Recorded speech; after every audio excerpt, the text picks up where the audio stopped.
গাছের উপর যারা উঠে আছেন নিচে নামুন, অনুরোধ করছি। পড়ে গেলে হাত পা ভাঙবে,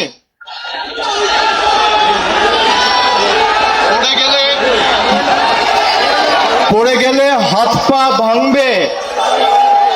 প্লিজ নিচে নামো।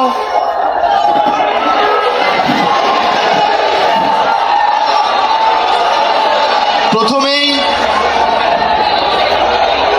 আজকের এই ঐতিহাসিক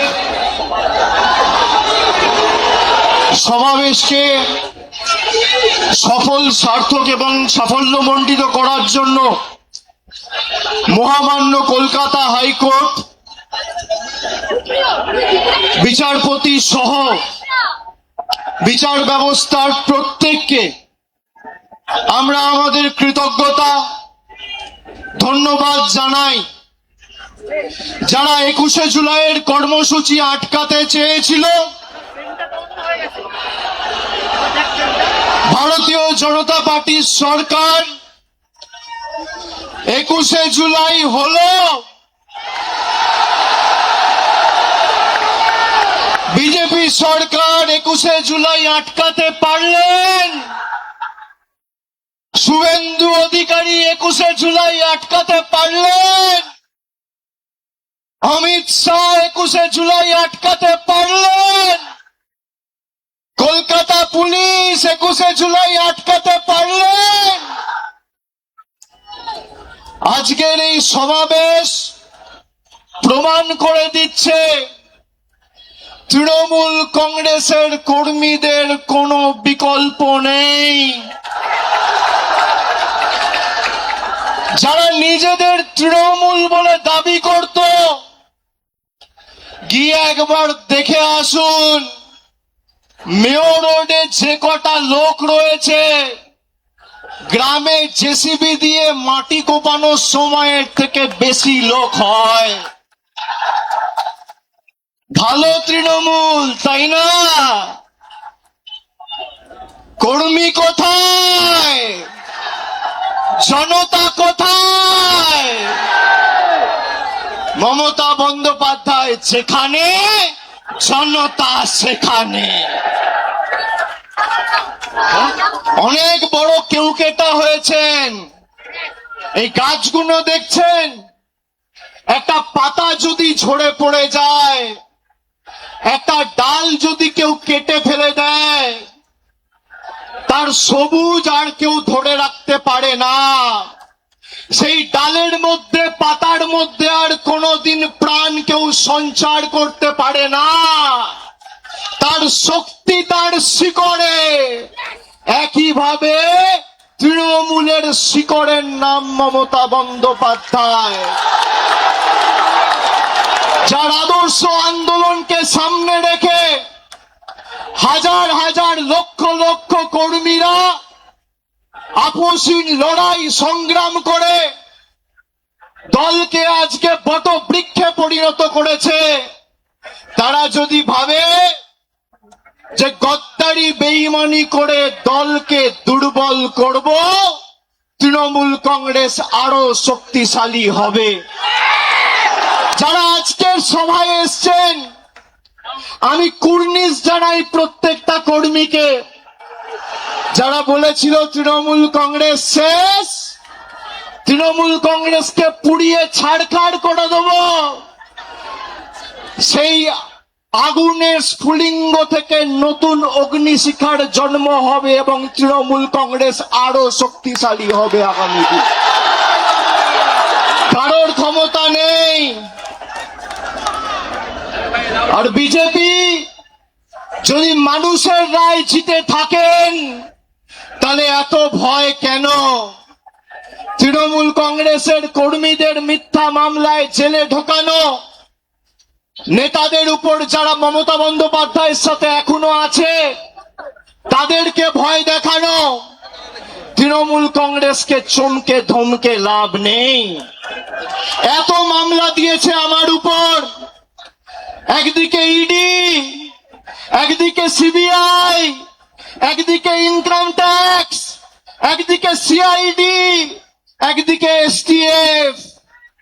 গলা যদি কেটে দেন আর যেদিনকে দেহত্যাগ করব, মৃতদেহটা শ্মশানে নিয়ে যাওয়ার আগে যদি বুকে কান পেতে শোনেন, তাহলেও সেই দেহ থেকে জয় বাংলার মমতা ব্যানার্জি জিন্দাবাদ করে।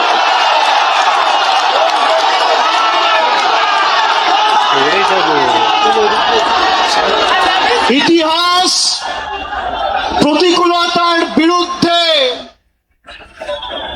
প্রলোভনকে উপেক্ষা করে যারা লড়াই করে, ইতিহাস তাদেরকে সমর্থন করে, গদ্দারদের সমর্থন করে না।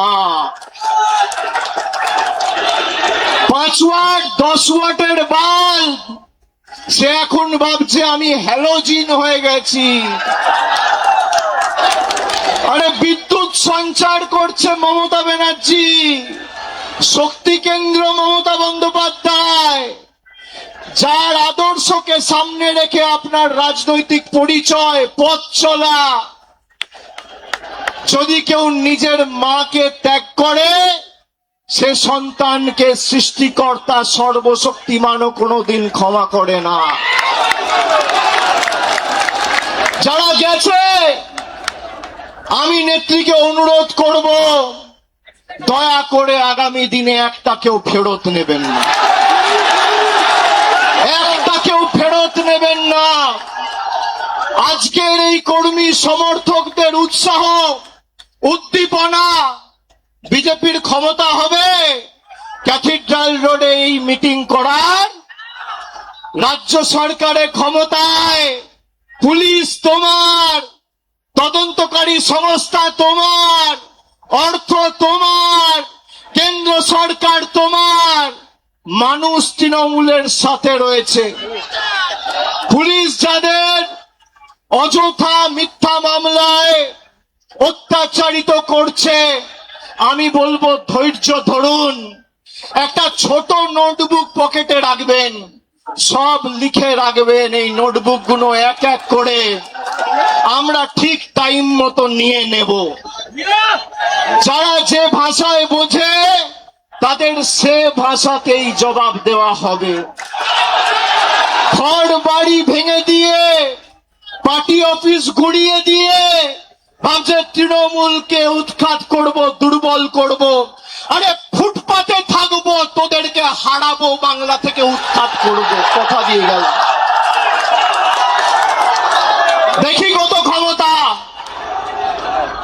কি করবেন, কি করবে বিজেপি?